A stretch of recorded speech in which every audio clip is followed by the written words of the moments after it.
মক্কার রাস্তায় যদি সবচেয়ে সুদর্শন, সবচেয়ে দামি সুগন্ধি ব্যবহারকারী এবং সবচেয়ে জমকালো পোশাক পরা কোনো যুবককে দেখতে পাওয়া যেত, তবে সবাই এক বাক্যে বলত, মুসআব ইবনে উমাইর রাদিয়াল্লাহ। তার পায়ে লেগে থাকা ধুলিও যেন ছিল আভিজাত্যের প্রতীক।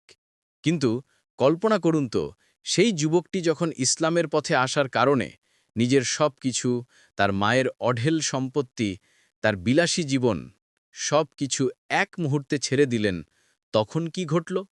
তার জীবনের শেষ দিনটি কেমন ছিল? দাওয়া মঞ্চে আজকের এই বিস্তারিত ভিডিওতে আমরা সেই মুসআব ইবনে উমাইর রাদিয়াল্লাহ এর সম্পূর্ণ জীবন দেখব, যিনি তার ত্যাগ দিয়ে ঈমানের এমন এক উচ্চতা ছুঁয়েছিলেন যা আজও পৃথিবীর প্রতিটি ত্যাগীর জন্য অনুপ্রেরণা। প্রস্তুত হন সেই গল্প শুনতে, যা আপনার হৃদয়কে নাড়িয়ে দেবে ইনশাআল্লাহ। সমস্ত প্রশংসা সেই মহান সত্তা আল্লাহ রব্বুল আলমিনের জন্য, যিনি এই মহাবিশ্বের স্রষ্টা ও প্রতিপালক। আমরা তারই প্রশংসা করি এবং তার কাছেই সাহায্য চাই। দরুদ ও সালাম বর্ষিত হোক সৃষ্টির শ্রেষ্ঠ মানব, আমাদের প্রিয় নবী মুহাম্মদ সাল্লাল্লাহু আলাইহি ওয়াসাল্লামের ওপর, যার মাধ্যমে আমরা হেদায়েতের পথ পেয়েছি। আসসালামু আলাইকুম ওয়া রাহমাতুল্লাহ ওয়া বারাকাতুহু। প্রিয় দর্শক ও শ্রোতা, আপনাদের সবাইকে স্বাগত জানাই দাওয়া মঞ্চের আজকের বিশেষ পর্বে। ঈমানের আলো যখন হৃদয়ে প্রবেশ করে, তখন দুনিয়ার সব মোহ কিভাবে তুচ্ছ হয়ে যায়। মুসআব ইবনে উমাইর রাদিয়াল্লাহ এর জীবন তারই এক শ্রেষ্ঠ প্রমাণ। আমরা আজ তার জীবনের প্রতিটি ধাপ ধরে আলোচনা করব, যাতে আপনারা তার ত্যাগের গভীরতা অনুধাবন করতে পারেন। ভিডিওটির প্রতিটি অংশ আপনার ঈমানকে মজবুত করার জন্য অত্যন্ত জরুরি, তাই মনোযোগ সহকারে শেষ পর্যন্ত আমাদের সঙ্গেই থাকুন।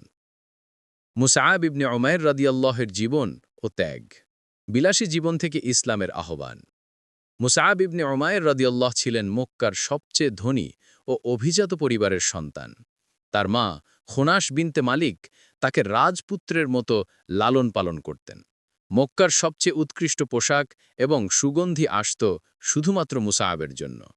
কিন্তু যখন রাসূলুল্লাহ সাল্লাল্লাহু আলাইহি ওয়াসাল্লাম গোপনে আরকমের গৃহে ইসলামের দাওয়াত দেওয়া শুরু করলেন, তখন মুসআবের পবিত্র হৃদয়ে সেই সত্যের আলো প্রবেশ করল। তিনি গোপনে ইসলাম গ্রহণ করলেন। তার ভয় ছিল তার মা ও পরিবারের কাছে, যারা ছিল কুরাইশদের অন্যতম ক্ষমতাভর গোত্র। ত্যাগের অগ্নি পরীক্ষা, মায়ের ক্রোধ ও নির্যাতন।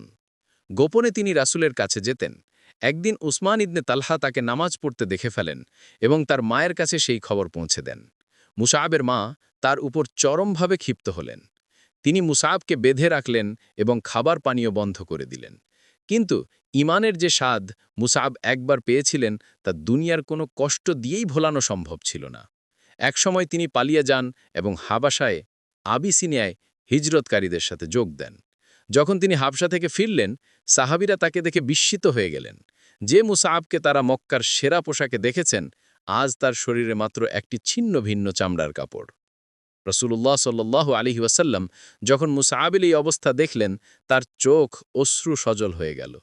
তিনি মুসআবের ওই ত্যাগ ও ভালোবাসা দেখে বললেন, আমি মুসআবকে মক্কায় এমন অবস্থায় দেখেছি যখন সে সবচেয়ে দামি পোশাক পরিধান করেছে, আজ তুমি এই অবস্থায়। এরপর রাসূলুল্লাহ সাল্লাল্লাহু আলাইহি ওয়াসাল্লাম নির্দেশ দিলেন, চাদর দিয়ে তার মাথা আবৃত করো এবং তার পায়ের উপর ইজখির অর্থাৎ এক প্রকার ঘাস দিয়ে ঢেকে দাও। ইসলামের প্রথম দূত হিসেবে মদিনায় দাওয়াতের দায়িত্ব।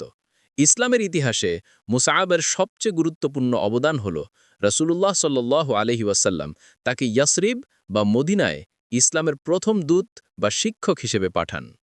তিনি ছিলেন অত্যন্ত শান্ত, বিচক্ষণ এবং কুরআনের মধুর তেলাওয়াতে পারদর্শী। মুসআব রাদিয়াল্লাহ মদিনায় গিয়ে অসাধারণ সফলতা অর্জন করেন। তার দাওয়াতের ফলে মদিনার বহু মানুষ, এমনকি সেখানকার গোত্রপতিরাও ইসলাম গ্রহণ করেন।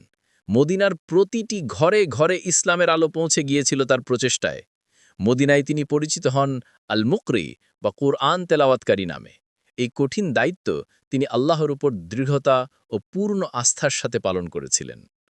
উহুদের ময়দানে শাহাদাত, ঈমানের চূড়ান্ত পরীক্ষা। হিজরতের পর উহুদের যুদ্ধে মুসআব ইবনে উমাইর রাদিয়াল্লাহ মুসলিম বাহিনীর পতাকাবাহক ছিলেন। কুরাইশরা যখন মুসলিমদের উপর ঝাঁপিয়ে পড়ে এবং রসুলের জীবন বিপন্ন, তখন মুসআব রাদিয়াল্লাহ জীবন বাজি রেখে পতাকাকে ধরে রাখেন। শত্রুরা তাকে রসুল ভেবে আক্রমণ করে। মুসআব রাদিয়াল্লাহ এক হাতে পতাকা এবং অপর হাতে তরবারি ধরে তার শরীরের প্রতিটি বিন্দু দিয়ে রসুলকে আড়াল করছিলেন। একসময় ইবনে কামিয়া তার ডান হাত কেটে চালে, মুসআব রাদিয়াল্লাহ সাথে সাথে বাম হাতে পতাকা ধরেন এবং কোরআনের আয়াত তেলাওয়াত করেন, মুহাম্মদ তো একজন রসুল মাত্র, তার পূর্বেও বহু রাসূল অতিবাহিত হয়ে গেছে। যখন তার বাম হাতও কেটে ফেলা হলো, তখন তিনি তার দুই বাহু দিয়ে পতাকা বুকে জড়িয়ে ধরে সেই আয়াত পাঠ করতে থাকলেন। অবশেষে এক বল্লাসের আঘাতে তিনি শাহাদাত বরণ করেন। যুদ্ধের পর যখন সাহাবীরা তার মৃতদেহ খুঁজে পেলেন, তখন তার শরীরে কেবল একটি সামান্য চাদর ছিল। এই চাদর দিয়ে তার মাথা ঢাকলে পা বেরিয়ে যায়, আর পা ঢাকলে মাথা।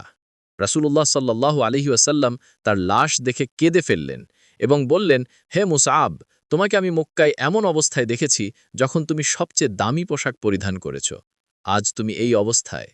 এরপর রাসূলুল্লাহ সাল্লাল্লাহু আলাইহি ওয়াসাল্লাম নির্দেশ দিলেন, চাদর দিয়ে তার মাথা আবৃত করো এবং তার পায়ের উপর ইজখির অর্থাৎ এক প্রকার ঘাস দিয়ে ঢেকে দাও।